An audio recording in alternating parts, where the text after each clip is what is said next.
severa, con la preeclampsia severa, es el desembarazo. Y eso entonces repercute naturalmente en todo, en la mujer y en el niño. Y en el niño básico, porque doctor, ojalá todos los obstetras que si un paciente le va a hacer una preeclampsia, la desarrolla a las 37 semanas. Exacto, claro que ya el bebé está completo. El problema está cuando el bebé es prematuro. Sí. Que la prematuridad es un problema, no solo en nuestro país, sino a nivel mundial. Claro. Y claro, hay protocolos que establecen una especie de manejo expectante en pacientes con una preeclampsia severa. Expectante es que vamos a ingresarla a ver cómo evoluciona y si ganamos unos días más. Eso te permite mejorar condiciones, aplicar inductores de la madurez pulmonar si el bebé, o sea, mejorar madurar los pulmones del bebé si el bebé es prematuro, pero al final, el objetivo del tratamiento va a ser el desembarazo. Y eso tiene una explicación básica o clásica. Dijimos que la preeclampsia solamente se desarrolla en mujeres, pero la mujer tiene un órgano, la mujer embarazada tiene un órgano que no lo tiene ninguna otra mujer, que es la placenta. Que eso solamente está en mujeres en el embarazo. Claro. Entonces, te pregunta de examen para lo que se van a examinar el año que entra. La placenta, el trofoblasto, que es lo que da origen a la placenta, es lo que produce la preeclampsia. Eso está demostrado. La placenta, con unas sustancias que produce la placenta, son los que producen el desequilibrio, son los que producen la vasoconstricción, son los que producen el trastorno hipertensivo, es los que produce la hemodilución, la alteración hemostática, todo ese conjunto de fenómenos que al final dan como resultado la preeclampsia. Entonces, hasta que usted no quite la placenta, el trastorno no se frena. El trastorno no Existe, se detiene. doctor Jotin Ramón Pérez, gineco-obstetra y colposcopista, hoy hablando de preeclampsia en Cátedra Médica. ¿Existe evidencia de que la preeclampsia se produce con mayor frecuencia en grupos humanos determinados, blancos, No, raza latinos? Negra. Raza negra. No me fugue. También. Sí, claro, raza negra. También. Hay un Raza rango de negra edad, más frecuente. doctor, también. Además de la va a raza. depender. Toda mujer embarazada tiene una posibilidad de una preeclampsia de un 20%. Toda mujer que se embaraza.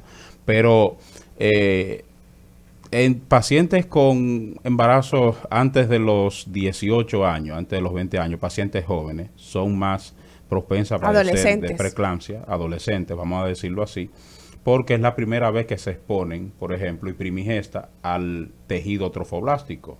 Es decir, el trastorno le va a dar más fuerte.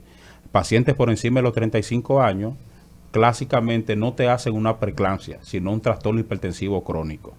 Exacto. Y más generalmente pacientes que son multípares. Ahora bien, tenemos pacientes con embarazos gemelares.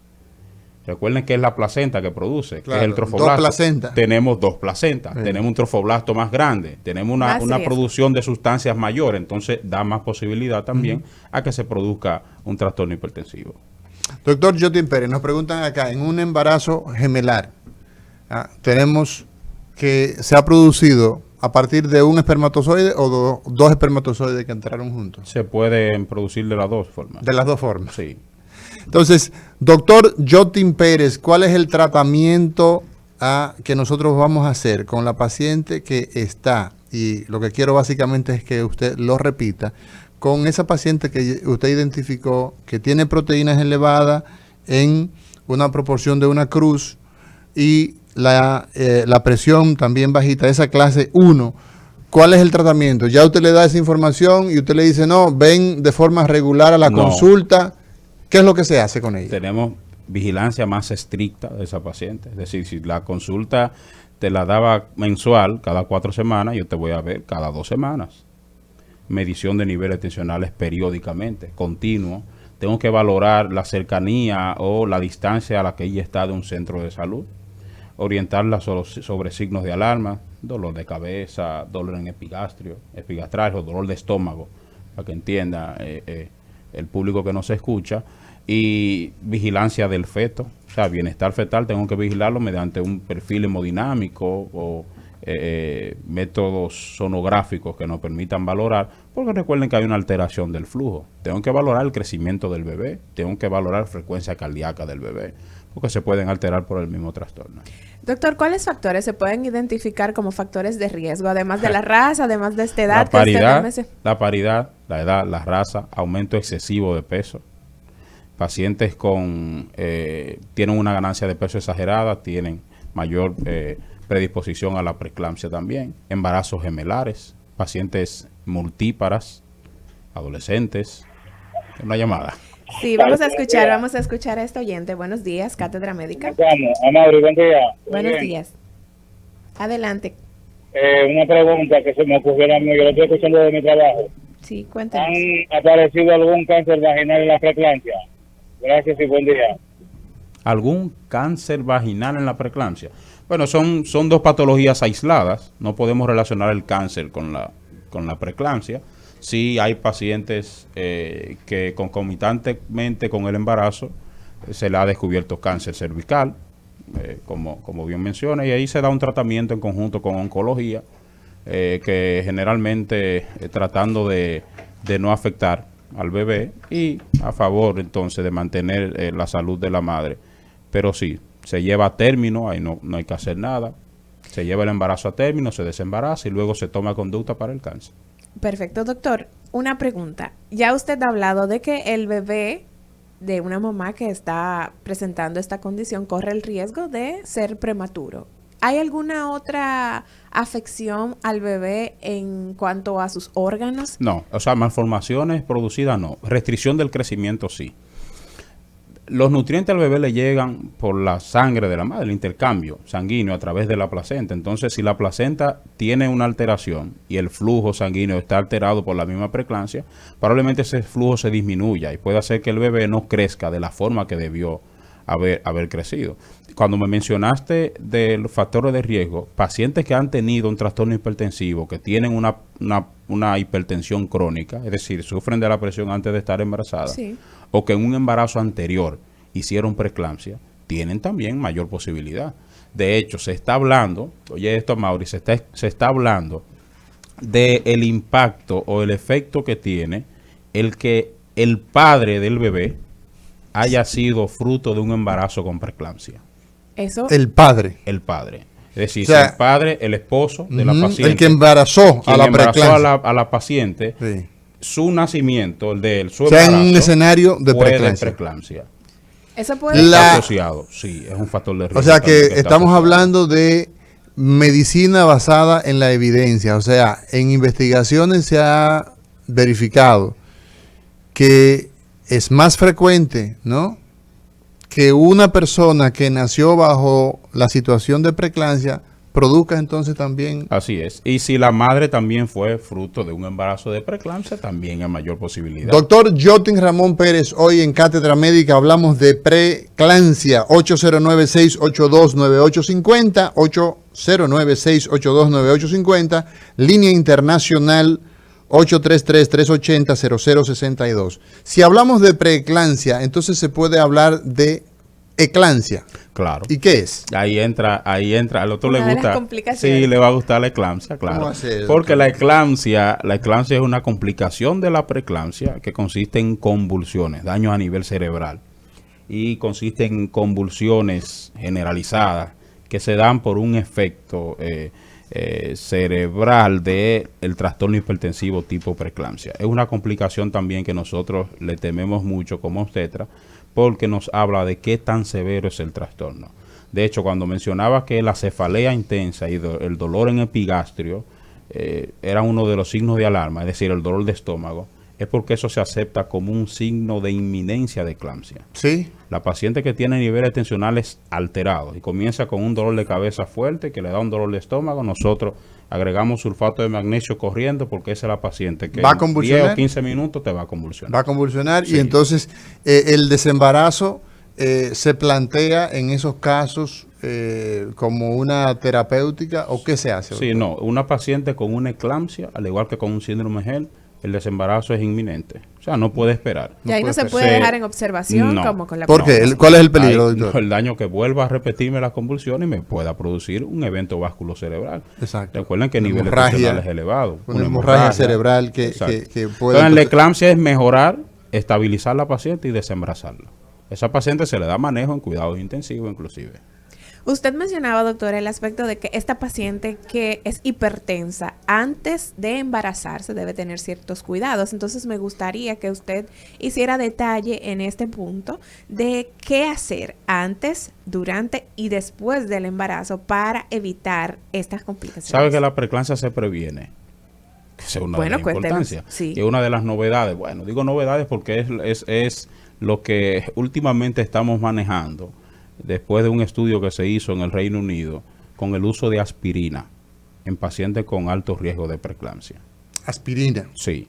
Entonces, eso es bastante interesante en el embarazo. Claro. Sí. Eso surge a raíz de que se está buscando la forma de cómo el trastorno no sea tan agresivo, tan severo en una mujer.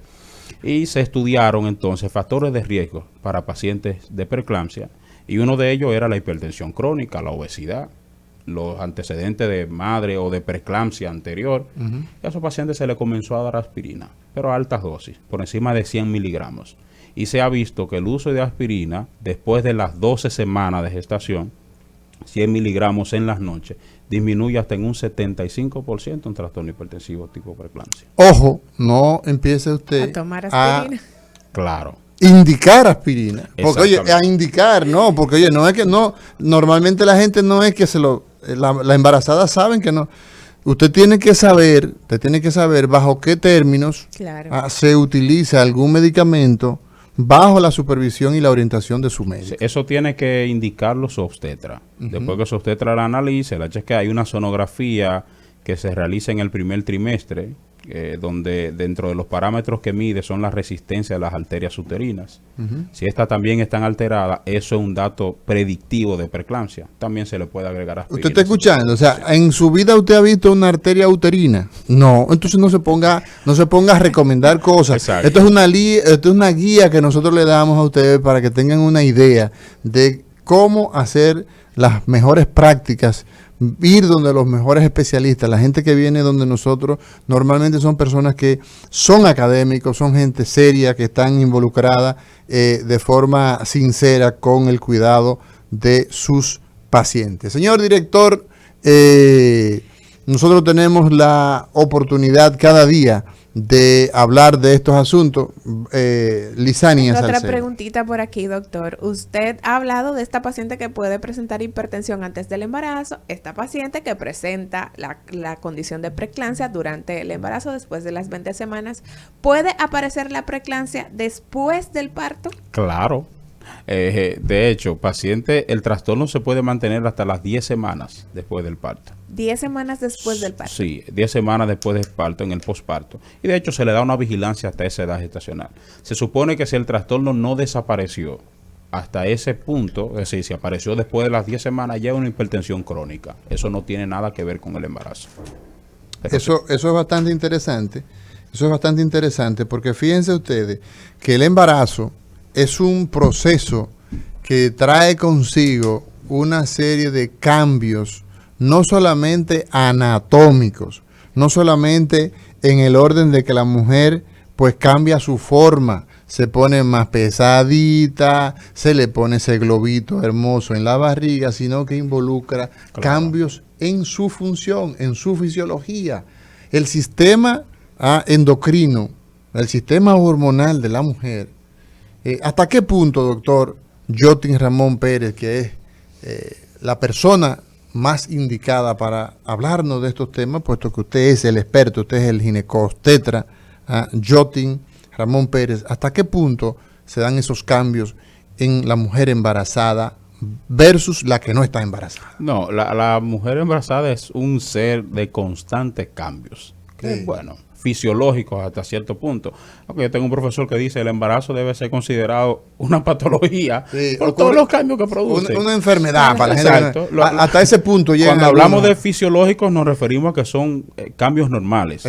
Yo no diría normales, sino comunes. Comunes. Decirlo de esa forma. Pero, por ejemplo, el sistema cardiovascular, el que más cambios sufre durante el embarazo, pues recuerden que ya hay otro ser, es decir, la madre tiene un ser dentro que es su bebé, ahí hay que aumentar el flujo sanguíneo, hay que aumentar el gasto cardíaco. Exacto, una bomba que normalmente le da agua a una casa, ahora tiene otra casa, aunque sea chiquita, pero tiene otra casa. Claro. Un anexo. Claro, Tiene un exacto. anexo. Entonces, ahí hay una demanda del corazón mayor. Claro. ¿Y qué más? A nivel endocrinológico, por ejemplo, el cuerpo de una mujer que normalmente es bifásico del punto de vista endocrinológico, estrógeno, progesterona, el estrógeno disminuye en el embarazo. Aparece entonces la progesterona comandando el organismo femenino. Escúcheme, doctor, ¿pro qué? Progesterona. ¿Y de dónde viene esa palabra? Progesterona. Sí, la progesterona, progestación. Pro embarazo. A favor del embarazo. Exacto. Entonces, los estrógenos, ¿verdad? Que tienen que ver con qué? Con todo lo que son características de feminidad. Los estrógenos son los que dan esa característica de una mujer, el cabello suave, la producción de folículos a nivel ovárico, para que se produzca la ovulación. Exacto. Entonces, si estoy preñada, la mujer, claro está, los hombres no se van a preñar nunca, y yo espero no estar vivo para verlo. Entonces, los estrógenos permiten que hayan folículos. Pero si ya está embarazada, entonces empiezan... Disminuye. Entonces, estrógeno, progesterona, lactógeno placentario, beta-HCG, todas esas hormonas producen cambios en la madre. Sí. Por eso aparecen las manchas en la piel, por eso aparece un descenso, una dificultad en la marcha.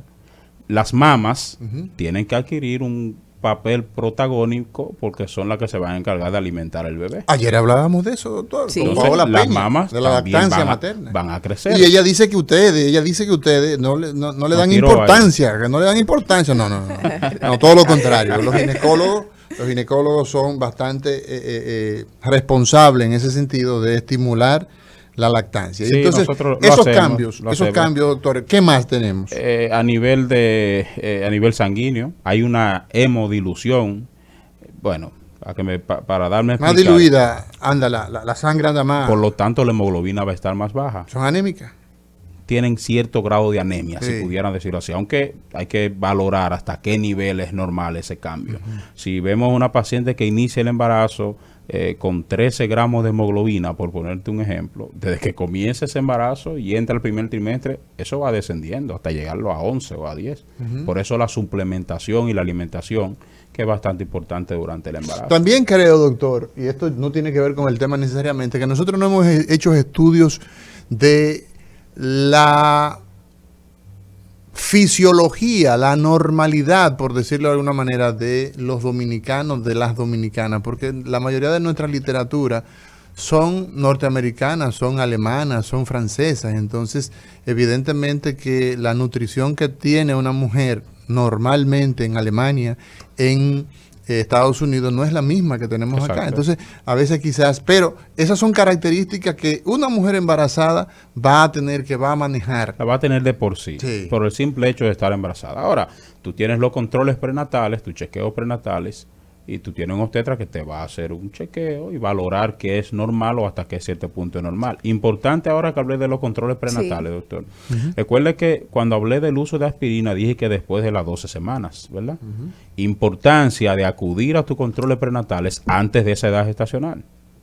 Es decir, una captación temprana no va a llegar a las 20 semanas. Imagínese una paciente que su primer control sea a las 28 semanas y se le detecta un trastorno hipertensivo ahí. Ya ahí nosotros no tenemos muchas cosas que hacer, no tenemos poca cosa que ofrecer. Y justamente yo quería antes de irnos que usted hablara de eso, de esa importancia y que llamara a conciencia a estas mujeres que quizás están escuchándonos y están cursando con un embarazo y no han ido a su primera consulta. Ay, Dios mío. La importancia de ese control prenatal para identificar a tiempo condiciones como esta, como la preeclampsia, que pueden poner en riesgo la vida del bebé, la vida de la madre, o sea, y puede llegar a unas complicaciones que quizás hasta la muerte. Claro, no, la preeclampsia es la principal causa de muerte materna a nivel mundial, aunque se turnea, se alterna con las hemorragias, la hemorragia postparto, pero la preeclampsia es un factor que siempre es de constante estudio. No se va a hablar de obstetricia sin pensar en preeclampsia. No se va a hablar de obstetricia sin pensar en sangre, en hemorragias, en sangrado, en aborto, que es sangre también. Claro. En desprendimiento de placenta, que es sangre, en placenta previa. Y el otro son los trastornos hipertensivos. La preeclampsia siempre va a ser un tema a considerar en una paciente embarazada. Importante acudir a su chequeo, hacer ejercicio. Ejercitarse disminuye un 40%, por lo menos 40 minutos diarios de ejercicio, siempre y cuando usted califique de acuerdo a los riesgos que tenga para hacer ejercicio, para ejercitarse, disminuye en más de un 40% la posibilidad de preeclampsia. El uso de aspirina lo disminuye en más de un 60%. El uso de calcio, si se lo agregamos a la aspirina, eso es un plus entonces. El calcio no importa la edad gestacional en la que se inicie, aunque debe hacerse desde el punto de vista preventivo de preeclampsia, no importa la edad que se use el calcio ayuda a que se prevenga la preeclampsia, los trastornos hipertensivos del embarazo. Entonces, nutrición, la alimentación en la mujer, en la embarazada, eso es primordial, eso es fundamental. Entonces, los niveles, los chequeos prenatales son mandatorios, son obligatorios para el buen desenvolvimiento o el buen desarrollo de un embarazo. ¿Qué es lo que buscamos nosotros, los obstetras? Tener una madre sana y tener un bebé sano. Entregarle un bebé a la familia donde se pueda garantizar la felicidad familiar y todo el entorno de esa paciente. Bueno, definitivamente que hoy hemos tenido la oportunidad de conocer un aspecto que es tan frecuente, que se da todos los días. Usted está embarazada y usted está embarazado, el marido también está embarazado, porque ese producto es de ambos, y nosotros hemos estado hablando de una condición que se llama preeclampsia, que pone en riesgo la vida de la mujer y también del bebé. Una enfermedad que se caracteriza esencialmente por aumento de la presión, le subió la presión y hay proteínas en la orina. Mientras más temprano usted va, agenda su chequeo prenatal, pues podemos darnos cuenta. El doctor Jotin Ramón Pérez lo encontramos en el 829-279-6668. Esa es la vía de contacto, de ponernos en contacto con el doctor Jotin Ramón Pérez. 829-279-6668. Mañana, muchas gracias, doctor, por estar con nosotros. Gracias por siempre acudir al llamado de Liz para que hable los temas de ginecología. Mañana, Lizania Salcedo será otro día en Cátedra Médica. Cátedra Médica, porque la salud merece respeto.